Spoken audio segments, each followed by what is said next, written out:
Welcome to our channel, Book by Book. Today, we're diving into a really significant work, Erich Fromm's 1956 masterpiece, The Art of Loving. It really is significant. It feels perhaps even more relevant now than when he wrote it. Hmm. Fromm's writing back when post-war consumer culture was just booming, Right. and he saw something happening, relationships starting to, well, mirror the marketplace.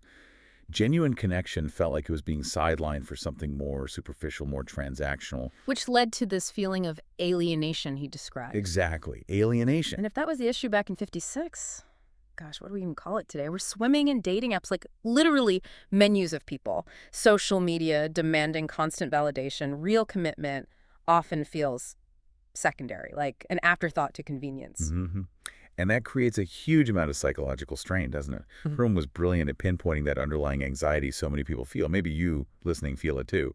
That sense of, why does this relationship feel like I'm constantly fighting to be enough? Or that worry, if I stop giving for even a second, the whole thing collapses. Yes, that imbalance. And Fromm says it comes from a really fundamental misunderstanding about what love actually is. Ah, okay. And that's the core of the book, right? This radical idea he presents. Love isn't just this passive thing, this feeling you stumble into if you're lucky enough to meet the right person. Absolutely not. It's not magic. It's not just about being attractive or successful.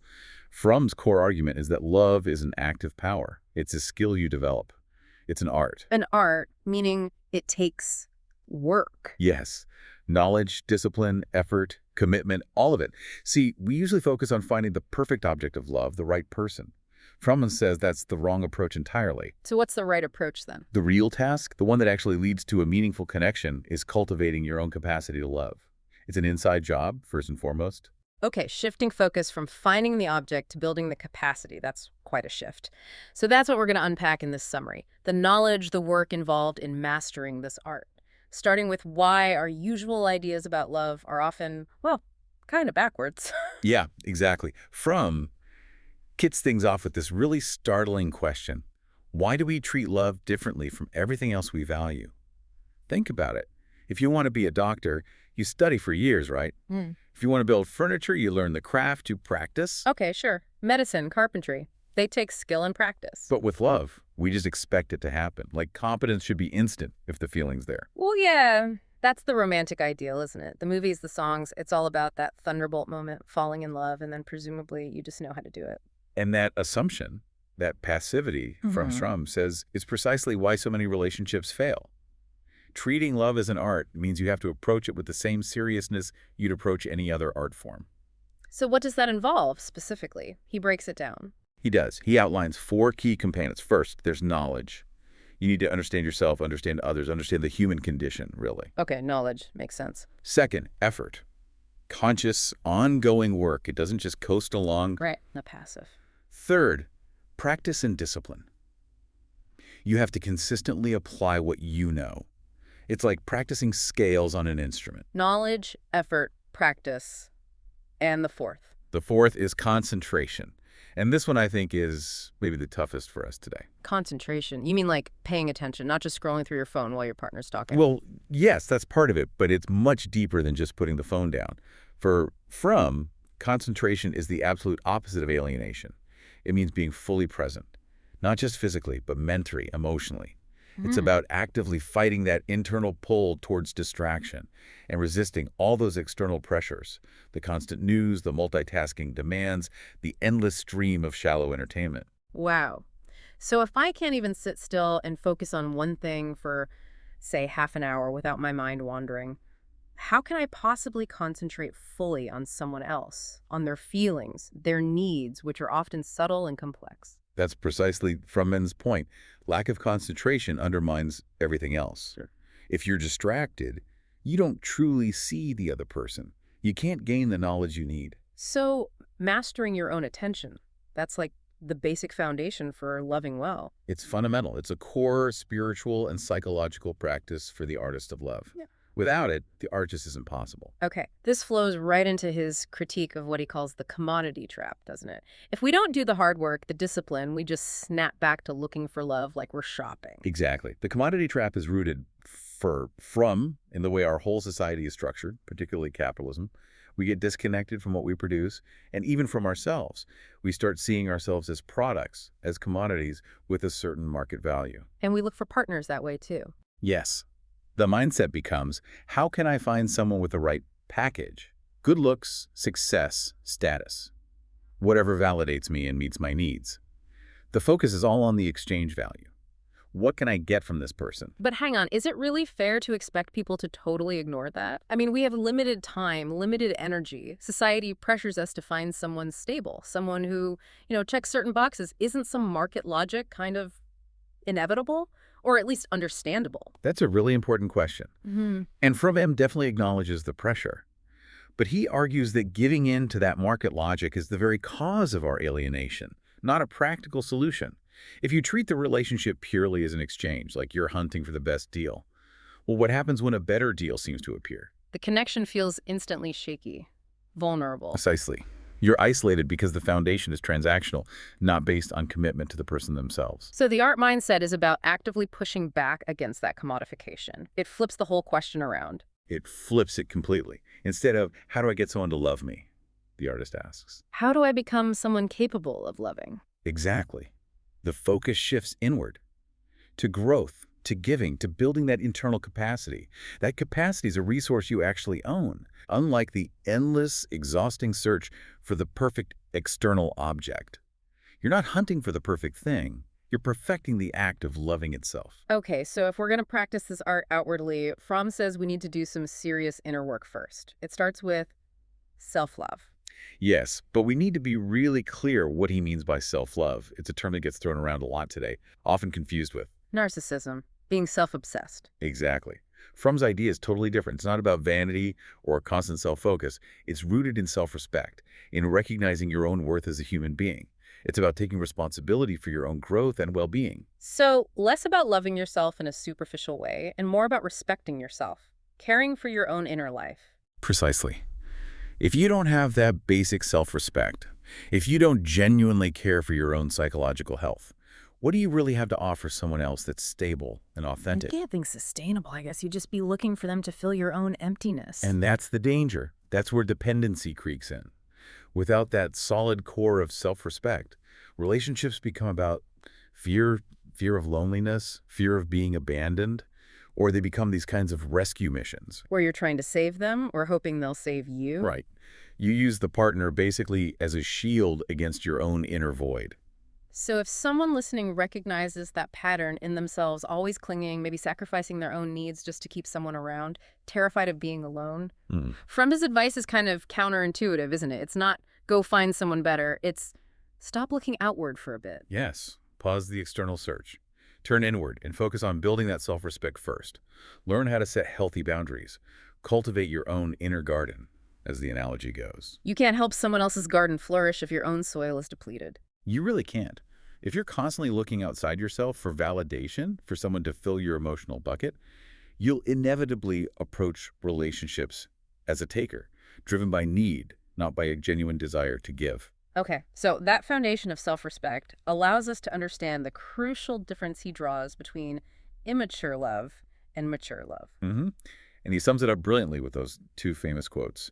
Immature love is defined by neediness, by anxiety, by taking. The underlying feeling is, I love you because I need you. I need you to fix me, complete me, make me feel okay. Yes, that's the vibe.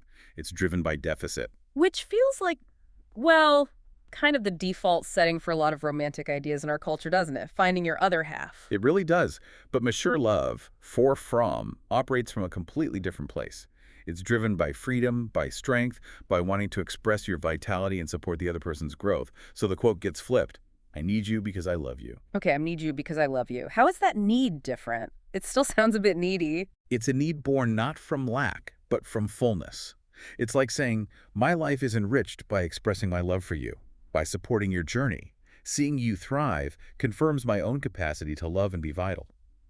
It's a need for connection based on strength, not weakness. Okay. But let's push on this giving thing a bit.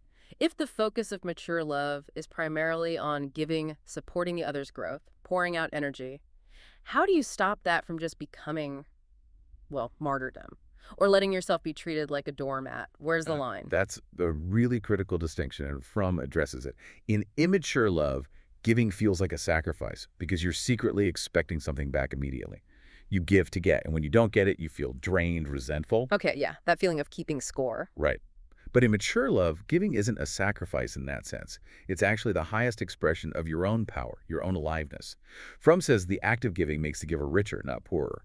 When you genuinely support another's vitality, when you express your love freely, it actually confirms and enhances your own sense of life and strength. Ah, okay. That makes the fountain versus well analogy click. Immature love is the well you're focused on what you can draw out, what you can get, and wells can run dry. Exactly. Whereas mature love is the fountain. It's the overflow of your own vitality. You pour it out, enriching everything around you, but the source itself remains dynamic, constantly generating. So paradoxically, the best way to actually feel loved and fulfilled isn't by trying to get love, but by becoming lovable, by developing that capacity to love freely, rooted in self-respect. That's the core insight. By focusing on giving from a place of strength, you actually open yourself up to receiving something far deeper than just validation. You receive confirmation of your own aliveness. So when we start practicing this art of loving, Fromm makes it clear it's not just about romantic partners, right? He talks about different kinds of love. Yes, he sees love as this multifaceted gem. To be a truly mature lover, you need to cultivate different facets.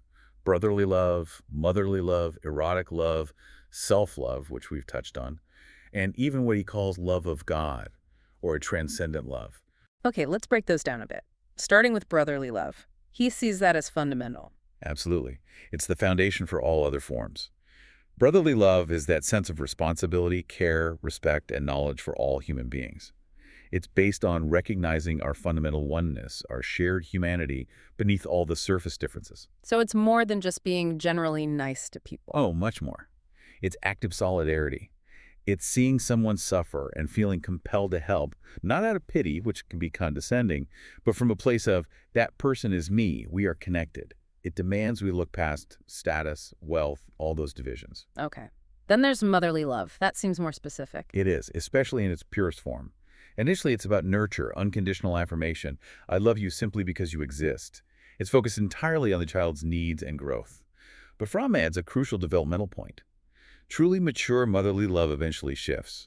Its goal becomes helping the child to separate, to become independent. So it's the love that ultimately has to let go. Exactly. Which, Fromm argues, makes it possibly the most difficult form of love, because it requires overcoming that possessive instinct and truly wishing for the other's liberation from you. Wow. Okay. And then the one everyone tends to focus on, erotic love. Right. The passionate desire for complete fusion, for oneness with one specific person. It's often exclusive, intense. But Fromm has warnings here too, doesn't he? Big warnings. The main one is confusing intense sexual union with genuine emotional or spiritual union. You can have incredible physical intimacy, a temporary feeling of merging, but if the underlying relationship lacks respect, care, knowledge, the stuff of brotherly love and self-love, then what happens? You wake up the next morning feeling maybe even more alone than before. Precisely. That temporary fusion highlights the actual distance. And that craving for oneness in erotic love. It sounds like it could easily slide back into that unhealthy dependency we talked about, trying to lose yourself in someone else to escape your own loneliness. That's the exact danger. You risk sacrificing your individuality, your autonomy, in the pursuit of merging. The mature artists of love, even in the most passionate erotic connection, must maintain respect for the other person's separateness, their individual path. So erotic love fails if it's only about fusion, if it ignores self-love and that basic brotherly respect for the other person as an individual. Yes, it becomes codependent or just burns out spectacularly when the initial intensity fades and the inevitable challenges or just plain boredom set in. It needs the grounding of the other forms of love. Okay, having this map of the different types of love really helps put, from Sarr's big critique, back into focus what he called love in the modern market. It really does, because that market mindset infects all these forms of love. Modern capitalist society, he argued, trains us to see every interaction, even the most intimate, through a lens of, what can I get out of this? Exchange value, transaction. Partners become like consumer goods on a shelf. Pretty much. And that, Fromm says, the direct route to isolation. Because the focus is constantly shifting. Is this the best deal? Could I do better? Rather than committing to the actual person and the work involved. You mentioned dating apps earlier. It's hard not to see them as the ultimate expression of this, isn't it? The endless swiping, the optimizing mentality. It's almost a perfect, if unintentional, illustration of Fromm's point, that swipe till you find better logic actively prevents the development of the art of loving. Why? Because the art requires focus, patience, commitment to this person with all their flaws and potential right here, right now. The market mindset keeps you perpetually searching, never settling in to do the real work. It's like the difference between going shopping for the perfect finished product versus committing to a lifelong art studio. That's a great way to put it. Shopping is about finding the best external thing with the least effort. The studio is about committing to the materials you have, the relationship you're in, and working with them. Revisiting the canvas day after day, refining the brushstrokes, deepening the vision, even when it's difficult or messy. Exactly. Committing to the process, the practice, the refinement. That commitment is the art, regardless of whether some theoretically better canvas might exist somewhere else. Which brings us squarely to the doing part. Fromm is emphatic. Love is fundamentally doing, not just feeling. And sustaining it takes serious commitment. Yeah, this is where the rubber really meets the road. Discipline, concentration, patience. He doesn't mince words. I remember that quote, something like, "The mastery of love must be the ultimate concern, nothing else more important." It sounds, well, intense, almost overwhelming, like love has to be your entire life's philosophy. It is demanding, but Fromm argues it's the only real way out of that alienation we keep talking about. Think about long-term relationships. What really sustains them is not just the peak passionate moment. Well, it's showing up day after day, especially when it's boring or hard. Right. It's sticking with it through money troubles, health scares, job stress, kids, all of it. Or just the sheer routine of daily life that can easily dull the initial spark. That's where discipline comes in. It's choosing to show up, to listen, to care, even when you're tired, distracted, or frankly, not feeling particularly in love at that moment. Okay, but how does that discipline fight against modern life? I mean, after a long day scrolling through social media or zoning out to Netflix feels so much easier than engaging in, say, deep, focused listening. Fromm would say the discipline starts before that moment of exhaustion. It's about consciously structuring your life, your routines, to prioritize connection and presence over passive consumption. It means recognizing that every little choice, check the news feed again or sit quietly for 5 minutes, binge another episode or initiate a real conversation, each choice either builds or erodes your capacity for concentration, and thus your capacity to love. So the discipline partner makes the harder choice more often, the choice for presence. Yes. Even when, maybe especially when, it feels difficult.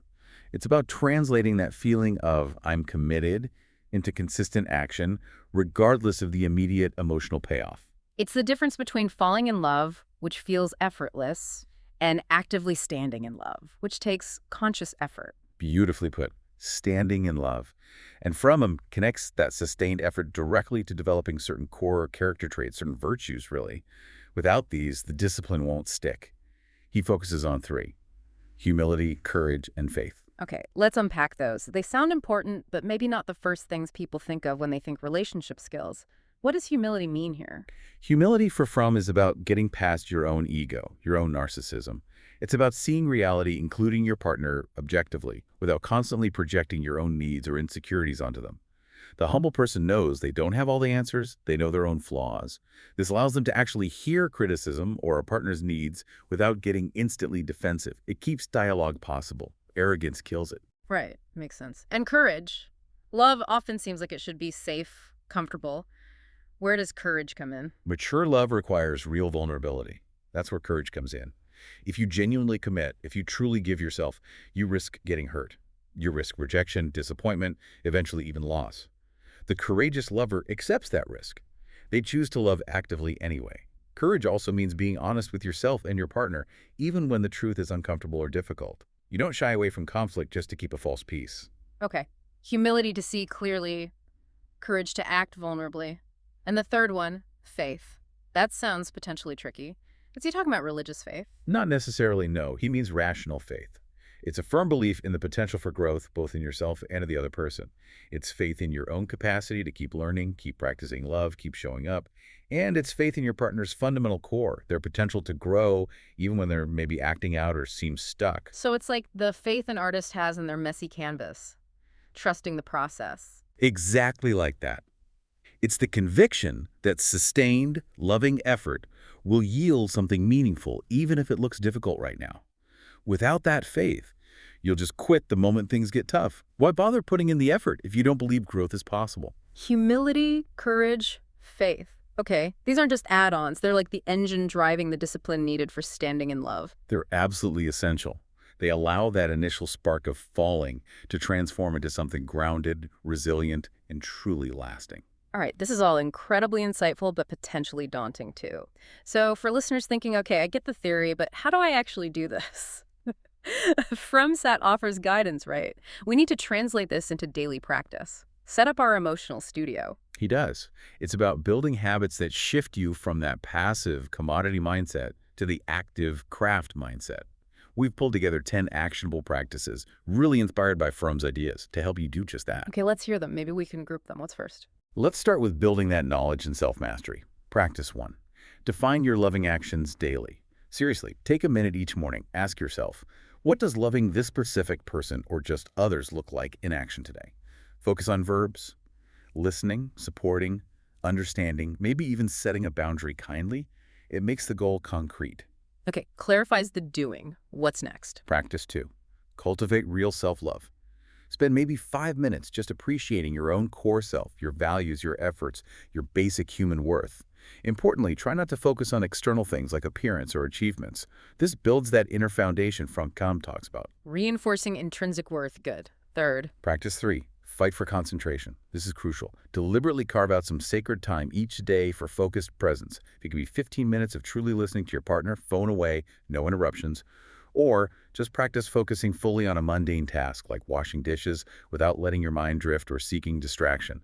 Train that focus muscle. Okay, knowledge, self-love, concentration. What about shifting away from the market mindset? Right. The next few, focus on active giving and resisting the market. Practice 4. Yeah. Give actively, not transactionally. Pick one relationship this week. Ask yourself, how can I genuinely support this person's growth or well-being today? Then do it, consciously letting go of any expectation of immediate payback. Notice how you feel afterwards. If you feel drained or resentful, it might signal that giving was driven by need, not mature love. Adjust from there. Interesting check-in. What else? Practice 5. Spot the market voice in your head. Pay attention to your thoughts when evaluating people, especially potential partners. Are you calculating what's in it for me? Are you making a checklist of desirable attributes? When you catch that voice, consciously try to shift. Ask instead, how can I cultivate more patience or understanding towards this person? Catching that internal calculation. Okay. Practice 6. Practice all forms of love. Don't just focus on romance. Actively think about how you express brotherly love, maybe through community involvement. Motherly nurturing love, supporting someone vulnerable. Erotic love in a way that respects individuality. Self-love. If one area feels weak, consciously put some effort there. Love is holistic. Right, it's not just one thing. And the next. Practice 7. Ground infatuation with discipline. When you feel that intense falling in love buzz, enjoy it. But also consciously engage the standing in love part of your brain. Acknowledge the feelings, but deliberately choose a few sustained, maybe even mundane actions that require effort together. Planning something practical, having a deep but calm conversation, tackling a small chore. Anchor the connection in commitment, not just chemistry. Okay, that's practical. And the last few. Yeah. Sound like they're about handling the tough stuff. Exactly. Sustaining love through character and adversity. Practice 8. Practice humility in conflict. When disagreements happen, try this first. Ask yourself honestly, what was my part in this? Where did I fall short in understanding, patience, or respect? Owning your peace, even if small, takes courage and humility, and is often the key to unlocking resolution. Starting with yourself. Powerful. Practice 9. The 21-day discipline builder. Choose one small, concrete, loving habit, maybe a daily genuine compliment, a quick check-in about their day, expressing gratitude for something specific. Commit to doing it every single day for 21 days, no matter how you feel or how they react. This builds that muscle of consistent effort. Building the habit. Okay, last one. Practice 10. See difficulties as your studio. This is about reframing. When you feel hurt, rejected, bored, frustrated in a relationship, instead of immediately blaming or wanting to escape, pause. Ask that courageous question. What is this difficulty teaching me about my own capacity, my patience, my faith, my ability to give maturely? Using the challenges as learning opportunities for the art itself. Exactly. These 10 practices are ways to actively embody Fromm's philosophy, moving from passively hoping for love to actively well, crafting it. Okay, that's a fantastic practical breakdown. So to wrap it all up, let's quickly recap the 5 absolute core takeaways from Fromm's Art of Loving. All right, the big one first. Love is an art you learn, not a fate you wait for. It demands skill, practice, effort. Number 2. Self-love is the root. You can't give what you don't have. Real self-respect is the non-negotiable starting point. Third. Mature love gives, it doesn't keep score. The focus is on expressing vitality and supporting the other, which enriches the giver. Fourth insight. Consumer mindset kills love. Craft mindset cultivates it. Resist treating people and relationships like products or transactions. Commit to the process. And finally, number 5. Difficulties are your art studio for learning how to love. Challenges aren't signs of failure. They're opportunities to deepen your skill through humility, courage, and faith. Hashtag outro. Erich Fromm's The Art of Loving. It really isn't a quick fix guide to finding a partner. It's much deeper. It's more like a life manual, isn't it? Inviting us into this lifelong project of becoming truly capable of loving others, loving ourselves, loving life. It absolutely is. Hmm. And it offers such a powerful antidote to the anxiety and disconnection so common today. By shifting our focus from getting to giving, from passivity to practice, we actually find a path to genuine connection and, paradoxically, profound personal fulfillment. We'll leave you with that incredibly potent quote from Fromm, which really captures the weight of this commitment. To love somebody is not just a strong feeling, it is a decision, it is a judgment, it is a promise. A decision, a judgment, a promise. If you truly embrace that shift, seeing love as an art, prioritizing giving, embracing the discipline, you might just find yourself moving beyond simply being in love to truly standing in love, connected, committed, and free from that corrosive market mindset. If you found this helpful, please subscribe to our channel for more such helpful book summaries. Yeah, and sharing this summary with others, liking this discussion, it really does motivate us to keep digging into these books and bringing you the best summaries we can.